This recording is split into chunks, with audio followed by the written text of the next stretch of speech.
Hi hello നമസ്കാരം. ഈ താഴെ കാണുന്ന ഈ പുന്നാര മോനെ നിങ്ങൾ എല്ലാവരും ഒന്ന് സൂക്ഷിച്ചിരിക്കുക. കാരണം ഇവന്റെ പ്രൊഫൈൽ കണ്ടിട്ട് ഇവനിപ്പോ സൗദി അറേബ്യയിൽ എവിടെയാണ്, എന്റെ എങ്ങാനും കൺമുന്നിൽ കിട്ടിയ കള്ളപ്പതി ഇതിന്റെ മോന്ന് ഇടിക്കാൻ പൊളിക്കും ഞാൻ. കാര്യം എന്താണെന്നുള്ളതല്ലേ, കഴിഞ്ഞ ദിവസം പെഹൽഗാമിൽ നടന്നിരിക്കുന്ന ആ ഒരു അപകടത്തില് നമ്മുടെ ഒരു മലയാളിയായിട്ടുള്ള രാമചന്ദ്രൻ എന്ന് പറയുന്ന ഒരു വ്യക്തി മരിച്ചിരുന്നു. അദ്ദേഹത്തിന്റെ മകള് കഴിഞ്ഞ ദിവസം ഏഷ്യാനെറ്റ് ന്യൂസിൽ അവിടെ നടന്നിരിക്കുന്ന സംഭവങ്ങൾ വിവരിച്ചു കൊടുക്കുന്ന ഒരു ന്യൂസ് ഉണ്ടായിരുന്നു. ആ ന്യൂസിന്റെ താഴെ ഈ കള്ള പന്നി മോൻ ഒരു കമന്റ് ഇട്ടിട്ടുണ്ട്. കമന്റ് ഇങ്ങനെയാണോ എന്റെ സഹോദരങ്ങൾ ഈ കാഫറിനെ കൊന്നു കളഞ്ഞത്? നന്നായി. ഇന്നല്ലെങ്കിൽ നാളെ കാശ്മീർ ഞങ്ങൾ പിടിച്ചെടുക്കും. ഇന്ത്യയിൽ നിന്നും കാശ്മീരിനെ വേർപെടുത്തും. മറ്റു ലോക രാജ്യങ്ങൾ ഇന്ത്യയെ കാർക്കിച്ച് തുപ്പും. കാശ്മീർ അപകടത്തിലാണെന്ന് ലോകം തിരിച്ചറിയും. എന്റെ സഹോദരങ്ങൾ ഇന്ത്യയിലേക്ക് കടന്നു കയറി ഇന്ത്യൻ മുസ്ലിംസിനെ സംരക്ഷിച്ച് ബാക്കി മനുഷ്യരെ കൂട്ടം കൂട്ടമായി നശിപ്പിച്ചിരിക്കും. കാലങ്ങളോളമായി കാത്തിരിക്കുകയാണ്. വിശുദ്ധ യുദ്ധത്തിനു വേണ്ടി ഞങ്ങളെ ഇന്ത്യൻ ആർമി കൊന്നേക്കാം. സ്ലീപ്പർ സെൽസിനെ നിങ്ങൾക്ക് കൊല്ലാൻ കഴിയും.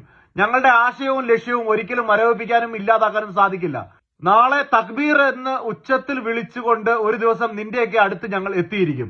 നീ ആരടാ നായ ഇന്ത്യൻ മുസ്ലിംസിന്റെ എല്ലാ അട്ടിപ്പേരവകാശം എടുക്കാനായിട്ടും? ഞങ്ങളുടെ ഇന്ത്യയിൽ ഓരോ ജാതിയും മതവും നോക്കാതെ എല്ലാവരെയും സഹോദരന്മാരായിട്ട് കാണണമെന്ന് പഠിച്ചു വന്ന ഞങ്ങളെ പോലുള്ള ഇന്ത്യൻ മുസ്ലിംസിന്റെ അട്ടിപ്പേർ അവകാശം എടുത്തുകൊണ്ട് ഇന്ത്യക്കാരായിട്ടുള്ള മറ്റുള്ള ആളുകളെ കൊല്ലുമെന്ന് വിളിച്ചു പറയാനായിട്ട് മലയാളിയായിട്ടുള്ള നീ ഇങ്ങനെ ഒരു കമന്റ് ഇടുമ്പോ നിന്നെ ഏറ്റവും വലിയ രാജ്യദ്രോഹിയായിട്ട് ചിത്രീകരിക്കാൻ ഇന്ത്യൻ മുസ്ലിമുകൾ തന്നെ ഏറ്റവും മുന്നിൽ തന്നെ ഉണ്ടാവും. വർഗീയത നീ പറഞ്ഞാലും അവര് പറഞ്ഞാലും ഒരേപോലെ തന്നെയാണ്. വിശുദ്ധ യുദ്ധത്തിന് വേണ്ടി കാത്തിരിക്കണം എന്നുണ്ടെങ്കിൽ നീ വിട്ടോ മോനെ, നീ നിൽക്കണ്ട. ഇവിടെ പറയാനുള്ളത് നേരിട്ട് പറയാണ്. പക്ഷെ നിനക്കെതിരെ ഇപ്പോ നിയമപരമായിട്ട് മുന്നോട്ട് പോയിട്ടുണ്ട്. ബാക്കിയുള്ള കാര്യങ്ങൾ ഇതിൽ നിന്നൊക്കെ രക്ഷപ്പെട്ട് നീ ഞങ്ങളുടെ മുന്നിലെങ്ങാനും വന്ന് പെട്ടാൽ